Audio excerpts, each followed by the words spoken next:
Good morning, everyone. My name is Jennifer Hutchins. I'm the Executive Director of the Maine Association of Nonprofits, and it is a honor and pleasure to be with all of you today and to be an organization, the organization in Maine that is supporting the leadership's voice and organizational effectiveness of Maine's charitable nonprofit community. So thank you all for being here because you're part of that community, and we are honored to be able to be supporting you in that effort. And today, I'm really excited about today's program because we're going to be talking about a campaign, a media campaign that our partners at the National Council of Nonprofits started a couple of months ago called Nonprofits Get It Done. And we have someone from the National Council who's here to talk about that a little bit. The other thing we've been doing is, as a member of the National Council of Nonprofits, it's important for us to be able to take what they're putting together and bringing it to the state of Maine and leveraging that for what we need. And if you attended one of our community forums over the summer, when we were asking folks what they were experiencing and how we could help, you may have heard that in the results of those community forums, the top two things were raising the public profile of nonprofits in the external community outside of our own nonprofit network, and raising the advocacy capacity for the nonprofit sector to be able to do what is perfectly legal and within your rights of letting our decision makers and public officials know what nonprofits need right now. So those are the two things we're working on, and I'm super excited because our partners at the National Council of Nonprofits have this national campaign that we're going to be talking about this morning. Before I start, though, I just want to tell you, just to give a quick shout out to a member of ours. Shannon Haynes runs Waterville Creates. She's been there a number of years. I don't know if anyone is calling in from Waterville today or has been to Waterville recently, but Waterville's downtown has had a tremendous resurgence and transformation over the last decade. And it has very much to do with the creative arts and culture community in Waterville, creating a place where people want to come and be in community and shop the shops and etc. And Shannon's really been leading that effort. And it was great to go to the Maine Biz Women in Business Excellence Awards last week, where she received an award. And why am I bringing this up? Because all of you are awesome and you all deserve an award every single day. But I thought it was such a great example because Shannon called us in advance and asked us a little bit about nonprofits. And we have a lot of data about how many nonprofits there are, their economic impact in the state of Maine through our Adding Up Impact Report, which we've been doing for a number of years. And so she used that data in her acceptance speech, and she talked about how she really saw herself as representing the nonprofit sector in that award, those among the awardees. And it was just so great to see her connecting the dots and being part of lifting up the voice of nonprofits in our state. And I thought, wow, that's great. I just heard her do that this week, and next week, that's what our conversation is today. It's taking connecting the dots between local communities here in Maine, statewide work that we can be doing to support all of you, and leveraging the incredible work that's happening at the National Council of Nonprofits to bring state associations and nonprofits across the country together. So thank you for being here. We're really excited to introduce you to the one by one the speakers where I'm going to be asking some questions to introduce you to this topic. And my first person is Natalia Vanegas. How are you, Natalia? I'm doing great. Thank you, Jennifer, for inviting me and the National Council of Nonprofits to join this wonderful community. It is so good to be here, and it makes me so happy to see your faces.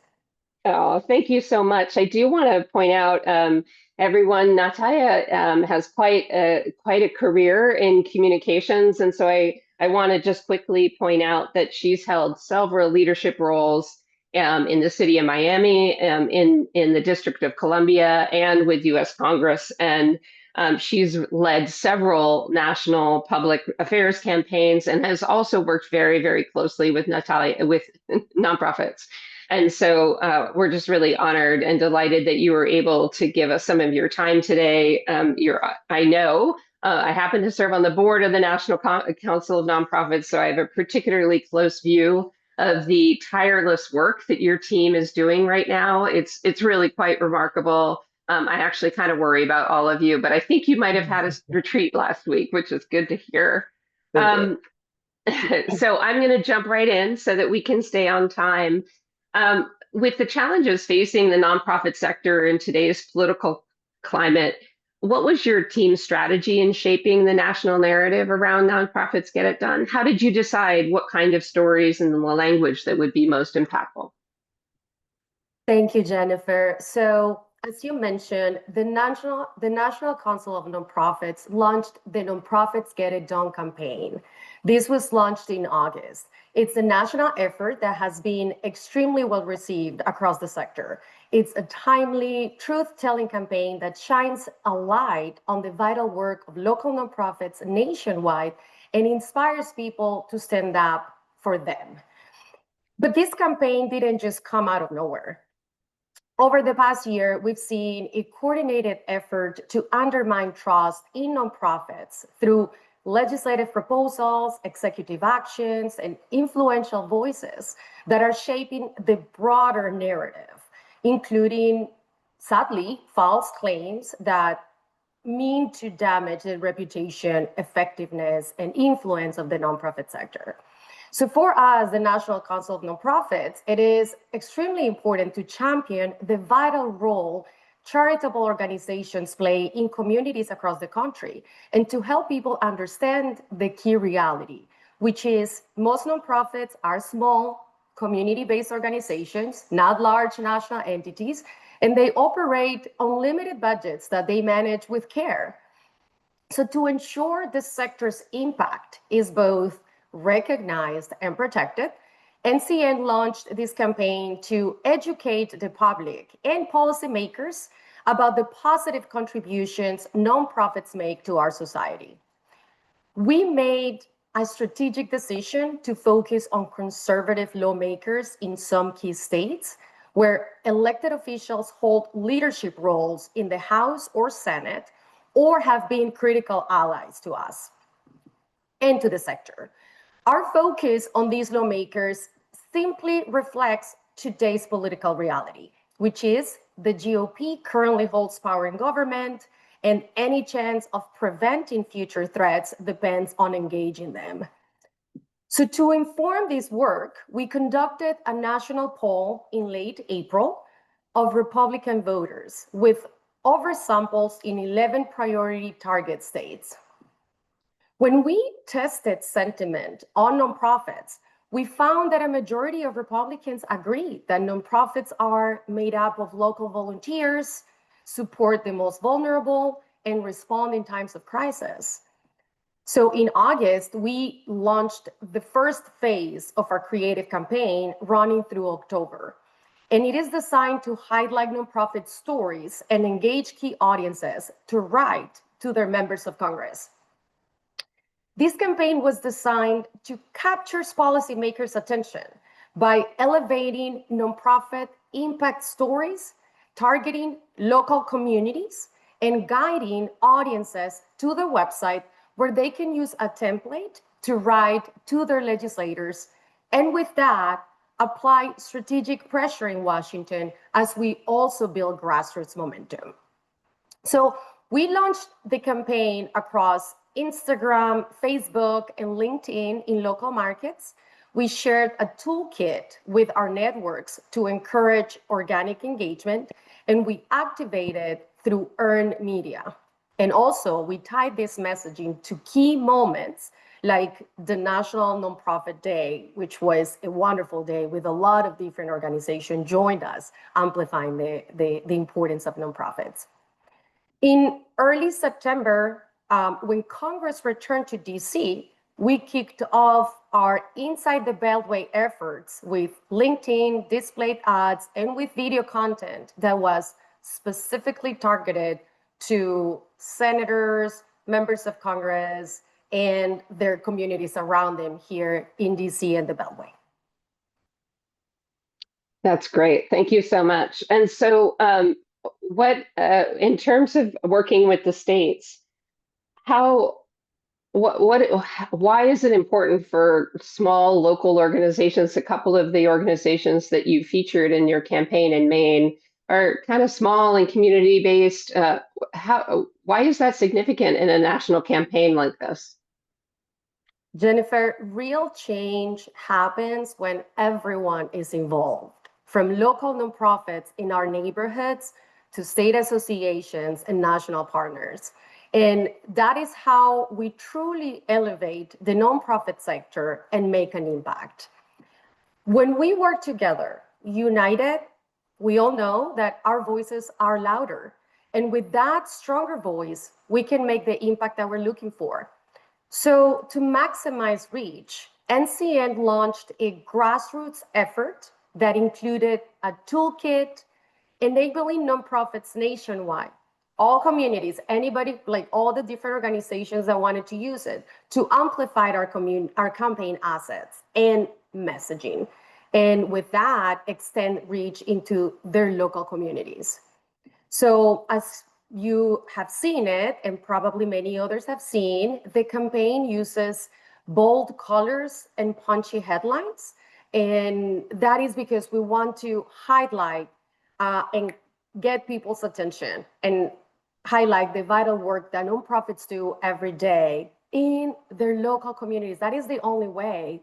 And so we're doing this in different states, such as Maine, Idaho, Iowa, Florida, Pennsylvania, Texas, and others. And as of now, there have been over 35 million impressions and over 1,700 letters that have been sent to lawmakers in Congress. And these are very strong metrics. Great news. Yeah, yeah, this is wonderful. And these strong metrics, they show how we're working together at every level: community, city, state, and national. Elevating our voices matter. And that's why I'm glad to be here and telling everyone in this call, because it helps people understand that nonprofits are essential community partners and that policies should strengthen and not weaken their ability to serve. And what I love about sorry, did you want to finish? I just wanted to say that the fact that we are talking about sending letters to Congress and approaching our legislators, this is not about politics. It is about people and preserving the critical support systems that help communities thrive. So after this call, people will be receiving our toolkit, which they can use to amplify your work, your impact, and join this megaphone that lets everyone know that nonprofits get it done. And the toolkit contains a number of evergreen visual assets that you may use to post on your social media platforms. It has samples of social media copy for your posts. There are also templates for paid social posts and print ads, among other things. Yeah, that's wonderful. Thank you so much. We have put Molly on our team has put links right in the chat. And as Natalia said, we'll make sure that you have access to all of those things and follow up to today. I will say, Natalia, I just heard that we have a news story come out on a local TV channel about nonprofits Get It Done. And the Safe Voices is the organization. It's a domestic violence program in the western part of our state, and they will be featured as an example. And so I'm excited to share that later with you and the team at NCN to see how this is making a difference. So thank you again. Please share it with me, and we'll definitely amplify it as well. Right. Great. Well, thank you again, Natalia, for your time. You're doing incredible work, and we're really grateful. I know that everyone on this call will stay in close touch with what else is going on, because I know you have a lot more ahead. So thank you for your time. We do. We have a lot going on, but remember that your work matters, your voices matter, And you're showing up. You're showing up on a Friday at 9 a.m. To hear about this, and that says a lot. So thank you all so much. It was really my honor to be here today. Thanks, Natalia. Take care. You too. So everybody, my next guest is Derek LaVallee. He is a senior communications executive with lots of experience out there. He also hails from the halls of Washington, D.C., with experience in the White House and the U.S. Department of Defense. He's even been a national columnist for the publication The Hill. And we're fortunate to have him call Maine home. And it's been a pleasure. He's been working with us here at the Maine Association of Nonprofits to take the work that the National Council of Nonprofits is doing and make sure we're leveraging it for our communities and our nonprofits right here. Good morning, Derek. How are you? Good morning. Thank you for having me. Yeah, we're really appreciative for your time. So yeah, when you started working with us a couple of months ago, do you have any reflections about how Maine's nonprofit sector appeared to be communicating with each other and about the sector? And what about any kind of opportunities? This sounds like a leading question. It sort of is, but I think you know where I'm going. Yes. Thank you. It has been a pleasure working with you, Jennifer, and your colleagues. It's something near and dear to my heart. And so it is not work to me. It is a real passion play. And I feel like a member of the team, not a consultant. And that's largely been because of how welcoming and smart your team has been. So thank you for that. So when we talk about communications, that could be everything from your organization's sign in the window to a fundraising mailer to your website to even how your employees talk about where they work. And so that is a very overarching category. But for the purposes of our discussion today, I want to talk about briefly media relations as a subsection of communications overall. And I think, Jennifer, that's really the spirit of your question. And media relations, we generally break down into three categories, which is paid media, which is ads that you see, mailers that you produce, sponsorships that you do. Earned media is any time that your organization is in the news for something that you didn't pay for them to cover for you. And then social media kind of bridges both, right? You have paid social media ads that you do, but also people will use their social media platforms to talk about you and your organization and your brand. So it's hard to generalize about the Maine sector because your organizations are so disparate. That is a strength that we'll talk about in a little bit as it relates to storytelling. But from my brief experience working with your organizations, it's good news and bad news. And this is inherent in any organization, private sector or public sector, or as it relates to the government. When it comes to reactive inbound media inquiries, I know that the group in this sector is very reactive, very responsive, and very helpful. That's been our experience, and that's very key to inbound media inquiries. When we're asking you to help us tell stories, I've found that it's been a little bit difficult because people find it daunting. They don't find their work as valuable, and they don't think their stories are interesting. And it is a tremendous lost opportunity, and nothing could be further from the truth. You've heard the old adage, tell me a fact or a stat and I'll forget it tomorrow. Tell me a story and I'll remember it forever. There's a reason why media stories are called media stories, because it is storytelling. And what you have in stories is tension, a protagonist, an antagonist, emotions, and a resolution or a call to action of some kind. And when I think about Maine nonprofits and I think about the resources that you have as it relates to these stories, you are incredibly resource rich. And that's something very different from what the private sector has as it relates to their communications efforts. They're often manufacturing all of those pieces of the stories to try and get earned media. Where you have all of these stories on your desktop, these are the clients and the services that you provide every day. So we're not having to manufacture or create anything. We're just sort of corralling them for you and having them equate to 1 + 1 = 3, rather than having you all do your individual stories in the media, trying to get your service or your clients profiled. So it's inherent in your work, all of this wonderful storytelling. And that's something that we're going to try and shine a light on. So Derek, having worked with us now, and I know you've certainly worked with nonprofits in the past, I think what complicates that, and you've already mentioned that a lot of times we in the nonprofit sector don't even really understand how compelling our stories necessarily are. But a couple of the other challenges for us is, and we hear it all the time at MANP because we keep reminding people we have resources, we have trainings, we have things you can read. And then the oftentimes what we hear is, I don't have time. I don't have time, folks, to sit down and come up with a story or a strategy. I'm just out there trying to get the work done. And so I just wondered, we have those barriers, and I just wondered if you had some tips about, or just some suggestions or some reframes about how a good, solid communications professional, or oftentimes in Maine, it's someone who's wearing that hat along with three other hats. But if you have any suggestions for how they could start to make a little bit of adjustment around how to make time for this. And then the other aspect is the fact that a lot of times we're talking about sensitive client relationships.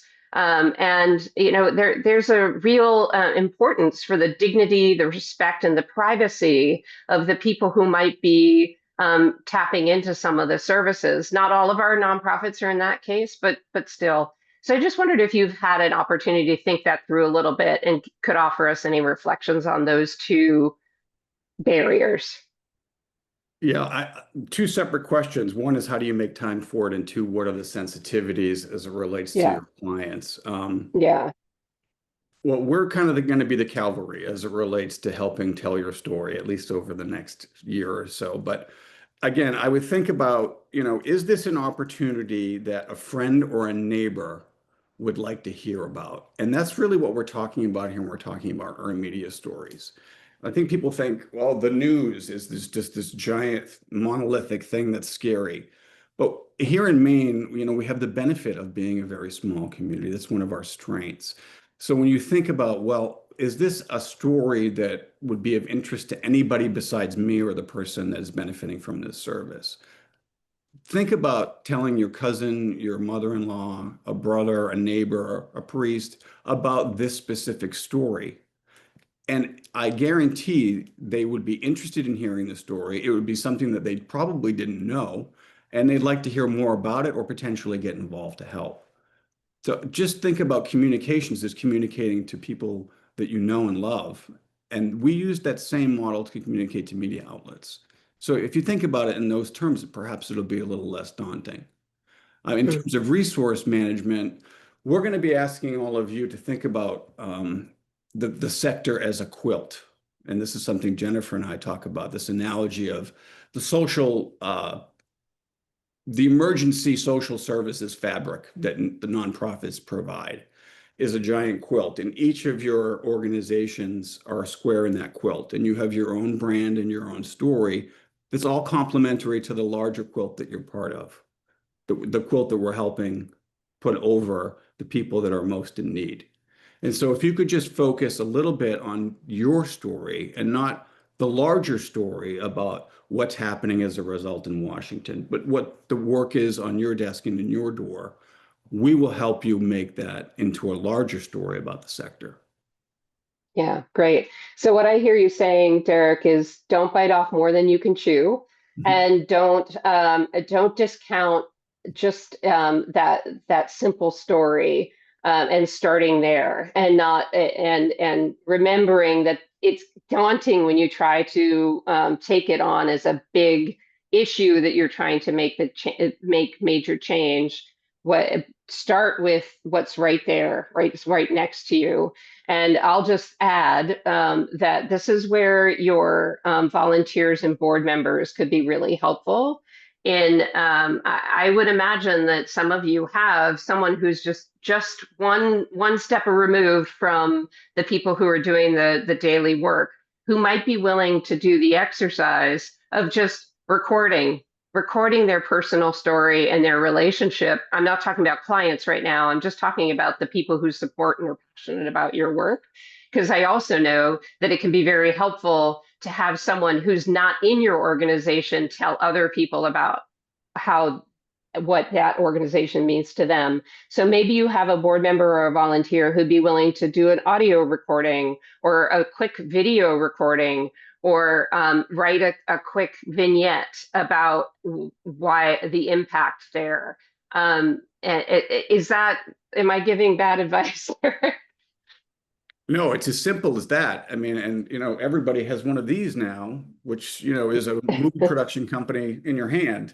And so, don't be afraid to start small. I think that's exactly right, because small is often the authentic, and that's what really sells in terms of the media.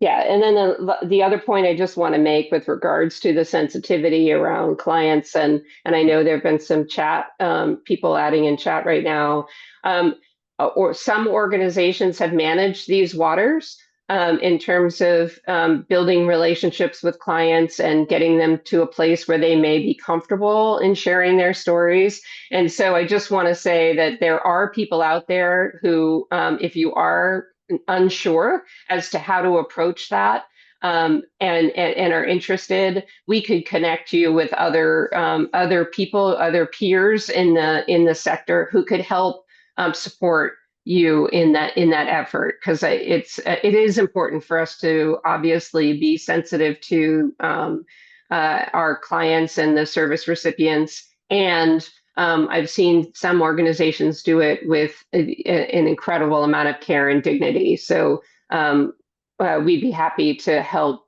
make those connections if that would be useful. Derek, I could talk to you for a long time, but I do need to keep, I told you we try to keep everybody on time.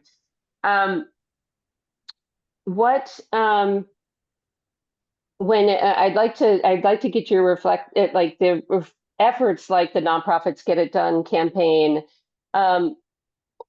What do you think the biggest benefits are from MANP and Maine Association of Maine nonprofits tapping into this national campaign? What do you think are the biggest benefits there? I think the biggest benefit is the association and the strength in numbers. Oftentimes, the nonprofit community doesn't think of themselves as a brand collectively or individually. And this is something we all know that the private sector companies, particularly companies that market a product or service to consumers, do so well. Brand management is an important thing as it relates to media relations. And right now, I think MANP does a great job of trying to put an umbrella around the larger brand, that the work that is being done in the communities across the state. But when you can plug into, this is work that's being done in our community that's important here, but it's also locked in arms with other communities in other states and across the nation, it gives some instant credibility, whether that's a good thing or a bad thing. That is what it is. So when you go to potential funders, when you go to partners, when you're going to people to expand your network, it gives you credibility to say we are being highlighted by a national organization that highlights the best work in all the communities across the country. So the brand association alone and the affiliation with people on the front lines of what's happening and the best practices of what's happening around the country, I think is the most immediate value.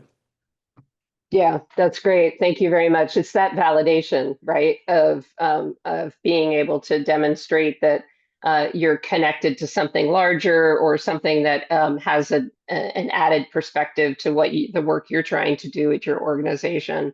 So that's really helpful. Derek, I'm going to let you go, but I just want to make one of the observations that we've had increasingly at MANP doing more and more work in DC is that what we're hearing from our congressional delegation is it's data and the story. It's give us some data to capture our attention, right? Like you just said, the value of numbers, right? I'm not just one nonprofit. I am part of a statewide network of 1,300 organizations that are associated with MANP. And then MANP is associated with a national organization, has 33,000 nonprofits across this country. So you capture their attention with just the volume, right? So you get the brand association because you have that validity and credibility associated with a statewide organization, then a national organization. You show this data, you capture their attention, and then you get them the story and you bring them right back down. Does that sound like a pretty good strategy? Absolutely. Couldn't have written it better. Okay, great. Thank you. I appreciate that, Derek. Great working with you. Thank you again for your time. Have a good Friday. I'm going to ask Danielle Smaha, who's the Senior Communications Director at Preble Street, to join me now. How are you doing, Danielle? I'm doing well, Jennifer. How are you? Good, thanks. Hey, everybody, I just want to give a shout out. Danielle, we talk about this all the time at MANP. We are really grateful to be working with folks at the National Council and with very talented people like Derek.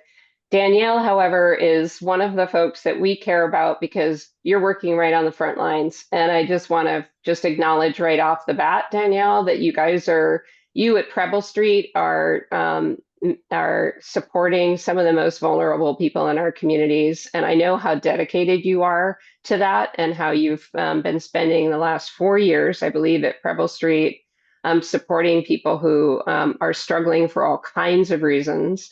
I just want to say you represent what we're talking about in terms of people who are really making an incredible difference in our communities. And the reason why we wanted you to come on is because you're passionate about telling stories to lift up the voices of people who are often overlooked.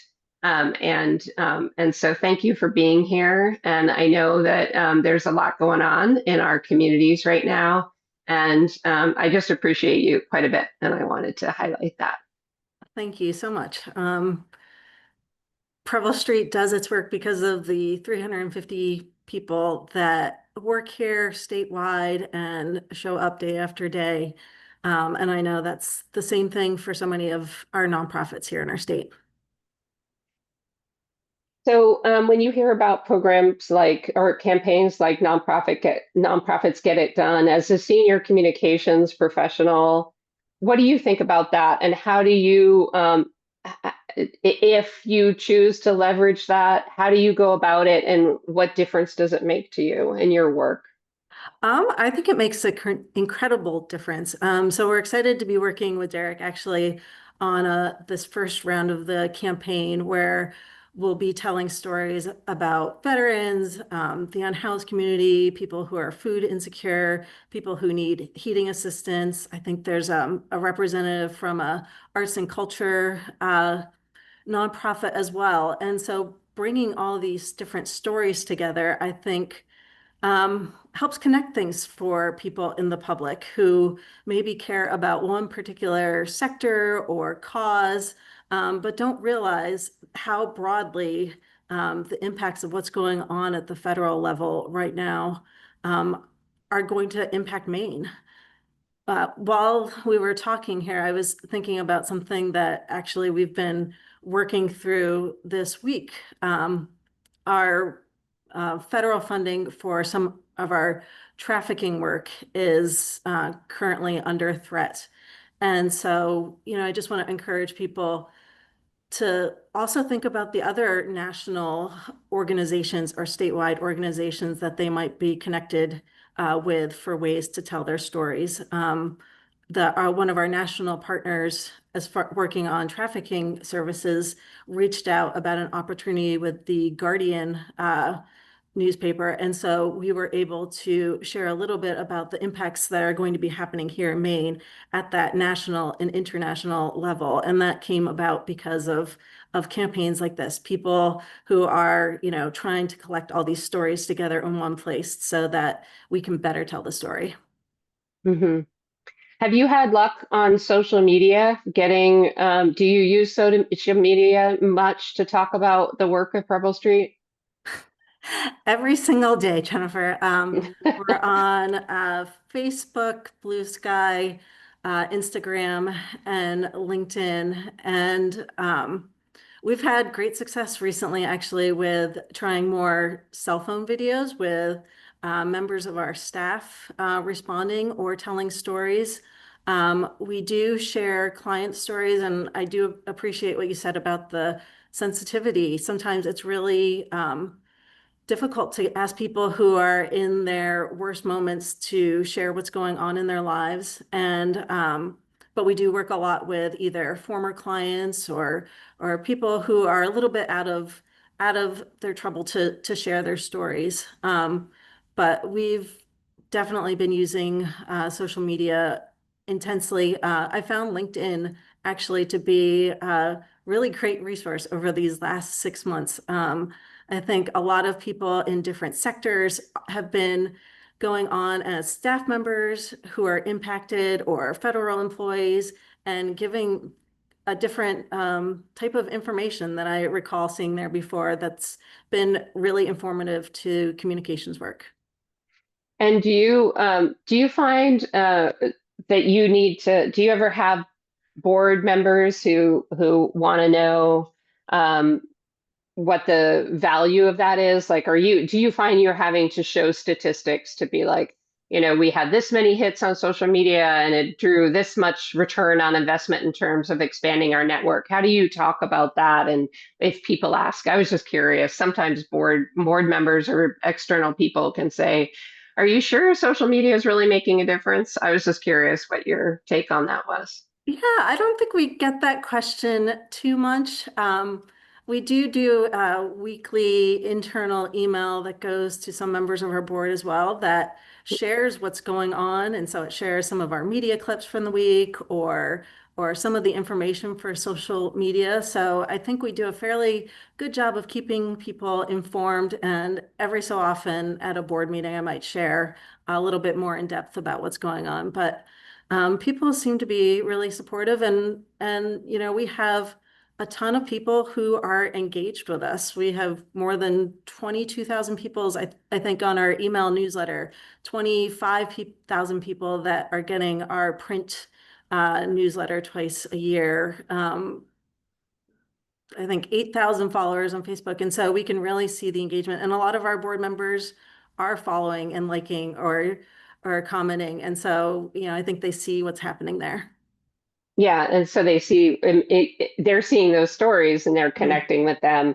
The reason why I ask is we did have a couple of questions that came in from people who registered today, and one of them was, how do you get buy-in for some of these storytelling strategies? And I interpreted that as more of a, if you're a communications manager, how do you get your supervisors or other folks to get it buy-in? It could be also the clients themselves. But what I hear you saying is you're keeping it top of mind for folks. Like if you're on a weekly basis, letting your staff know, your team know what's going on, and then you're sharing that out periodically with your board members. I think that's one of the primary ways of doing it. And then I'm curious too. So what is what do I want to say? I'm not sure. I've lost my train of thought here. But what would be your tips for small nonprofits who want to start telling their stories in a more compelling way? Do you have any suggestions for how folks might approach that? Yeah, I mean, I think one of the best strategies that I have that we have in place is we do a lot of planning. So we have a monthly communications calendar where, as things become important or relevant, we can, say, okay, in November, we're going to be talking about this topic. And it just provides a way to make sure that have a structure for what we want to talk about. I think that's key. We've done so much work with trying to, with our staff and clients and volunteers, to create that buy-in to the communications process, which makes things a lot easier. Just by building those relationships internally and that trust. I saw that there was an ethical storytelling link in there. We did a lot of work on our ethical storytelling process a few years ago, which it's just that building that trust, and then you're hearing the stories, you're hearing what's going on that's impacting your staff and clients and volunteers. And I think that is one way that just makes it really easy to have so much content to be able to share and pick and choose from, and people who are willing to support you in your communications efforts, because it can't be yourself alone. I mean, having that support internally from other staff members and your leadership team really goes a long way in successfully communicating about your nonprofit. Yeah, so true. And I have been working in nonprofits long enough to know that oftentimes the whole idea of marketing and promoting ourselves is really put at the bottom of the priority list. And I think collectively we all need to be recognizing now more than ever. I'm getting a little tired of that phrase, to be honest, but now more than ever is the time to be putting our storytelling and raising our collective voices to talk about the work and worth of the sector. And let's face it, at the end of the day, it's about the people, Danielle, that like your organization is focusing on. It's really not about us. It's about people who are benefiting and need our services. And it's about creating more vibrant, thriving communities. So we'll get there, and at least we'll keep climbing up that hill. And I'm really grateful again for your time. I hope you have a great weekend, Danielle. Thank you too. Yeah. Thank you, everybody, for joining us at MANP Connects. I hope that this afternoon or this morning, it's been a long week. I hope that you're ready for a long weekend. Don't forget to join us for our next MANP Connects on October 17th. We're going to be talking about mergers, nonprofit mergers, the challenges, the lessons and opportunities, and also save the date, December 4th. We're going to be having our in-person nonprofit gathering on December 4th here in Portland, Together for Good. It's great to be in community with all of you. Thank you again to Natalia, Derek, and Danielle for your time and expertise. We really appreciate it. It's always great to see all of you. I wish you well. We have your back. Have a great weekend.